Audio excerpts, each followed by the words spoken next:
ہوگا 24 سے 48 گھنٹوں کے بعد ہفتہ 6 ستمبر سے 7، 8 اور 9، 10 ستمبر کے دوران۔ جی ہاں ناظرین، آنے والے ہفتہ اتوار سے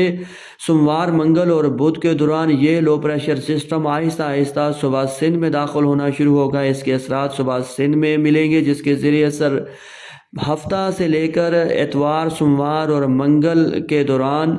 تھرپارکر، نگر پارکر، مٹھی، اسلام کوٹ، عمر کوٹ، چھاچھرو، بدین، ٹھٹھا، سجاول، کراچی، حیدرآباد، نواب شاہ، میرپور خاص،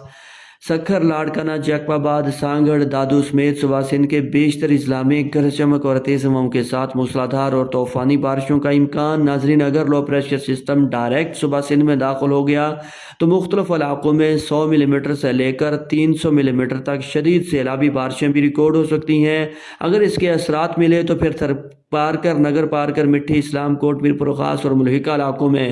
100 سے 200 ملی میٹر تک شدید بارشوں کا امکان، جبکہ اس دوران کراچی سمیت سکھر، لاڑکانہ، جیکب آباد سمیت نواب شاہ سمیت صوبہ سندھ کے دیگر علاقوں میں بھی مختلف مقامات پر 50 ملی میٹر سے لے کر 100 ملی میٹر تک اور بعض علاقوں میں 100 ملی میٹر سے زیادہ شدید بارش کا امکان۔ ناظرین، صرف یہی نہیں، اس مونسون سسٹم کے ذریعے سر ایک مرتبہ پھر سے انڈین بارڈر سے ملحقہ صوبہ پنجاب کے مشرقی علاقوں میں لاہور، مری راولپنڈی، اسلام آباد، خطہ پٹھوار، اٹک، جہلم، چکوال، ناروال، سیالکوٹ، گجرانوالہ،